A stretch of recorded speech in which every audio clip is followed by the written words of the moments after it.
Congratulations on choosing to build your website with WebStarts. In this short video, I will show you some of the things you need to know to get started creating your website. The first view that you see is called the dashboard.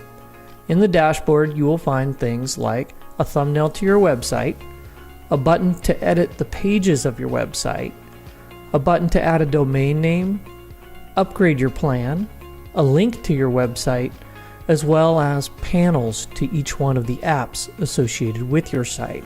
In the top right-hand corner, you can find important site-wide functions. For example, links to your dashboard, account settings, billing, domains, and more. You'll also see a small notification icon. This is where you'll receive notifications when people visit your website and fill out forms and a lot more. Over on the left side of the page, you have a drop-down menu that allows you to toggle between your websites. If you ever want to see a thumbnail view of each of your sites, you can click on the green orb and return to the All Websites view. To get back to the dashboard, all you need to do is click on the website that you would like to return to. Now we're ready to edit the pages of our website. So let's click on Edit Site, and that will load the WebStarts page editor. One of the nice things about WebStarts is everything is drag and drop and entirely customizable. That means you can select any element on your page and drag and drop it wherever you would like it to appear. If you'd like to change the contents of an element, all you need to do is double click on it. For example, you can replace this text with your own. Just like with text, you can double click on images, and then you can choose to either upload images from your local computer, find one using our image search feature, or find one from your Facebook account by connecting it. For this demo, I'm just going to link up a photo from our image library. I double click on it and you can see that it's swapped out. Now that I've made a couple of changes to my site, I'm sure to click Save to save and publish those changes live to the web. You can view the changes that you saved at any time by clicking on View Site. That's what my website looks like on the public web. You can add all kinds of elements and other features to your page by clicking on the Add icon on the left toolbar. One of my favorite things to do is to add content blocks. It saves you time because you don't need to think of where to place every little element on your page. You can just drop in these pre-designed layouts and then customize them as you see fit. Your WebStarts page is divided into three main sections. The first section is the top, and it's called the header. The next section is the body, and this is where most of your content lives. And then down here at the bottom, you'll find another section that we call the footer.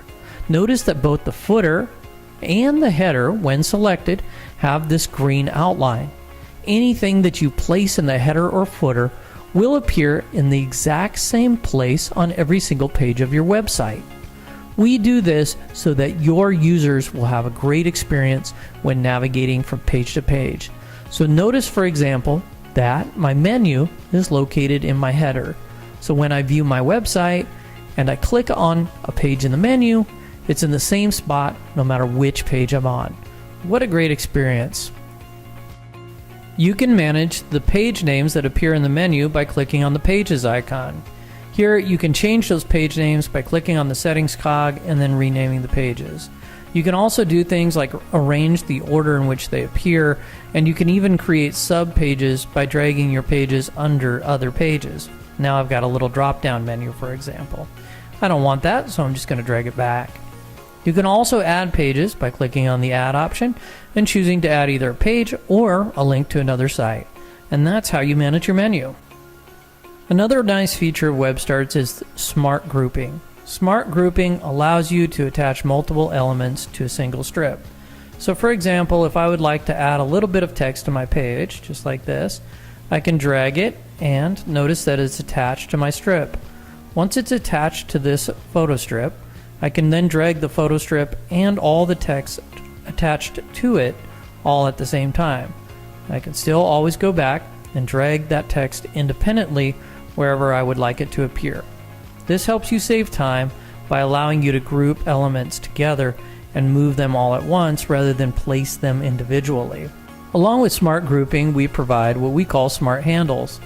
The smart drag handle you can find attached to the top of an element, and when selected and dragging down the page, it pushes all the contents below it down the page.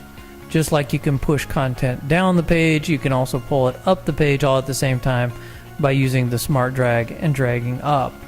This avoids you having to reposition all of the elements on the page in order to create or remove space from your site.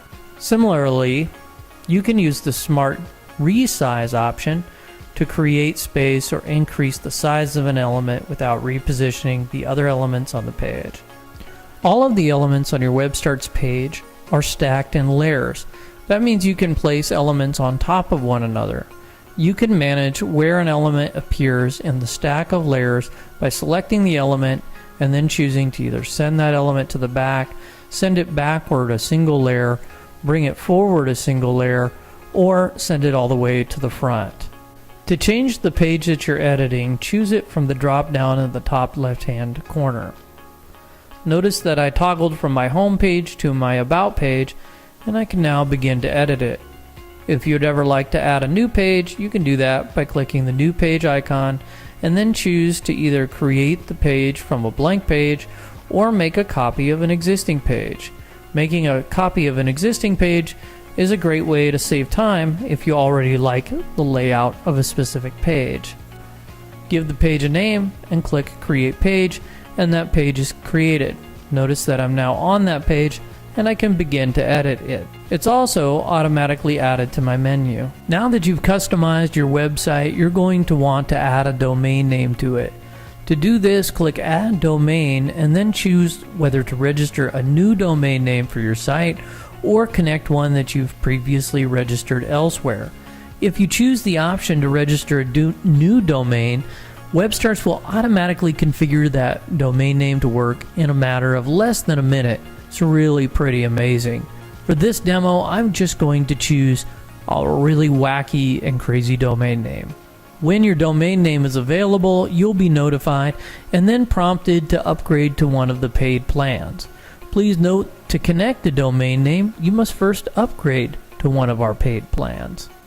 After checkout, your domain name will be automatically configured to work with your website, and you can begin sharing that domain name all over the web. A fun way to customize your account is to add your very own profile pic. You can do this by clicking the drop-down, clicking Account Settings, click Change Profile Picture, then finding a profile picture from your local computer and choosing to upload it.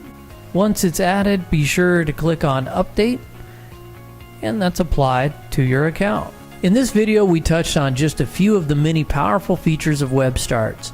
If you ever get stuck, don't hesitate to send an email to support@webstarts.com and we'll be happy to help you. That's it for this video. Thanks for watching, and don't forget to visit webstarts.com to create your very own free website, online store, or blog.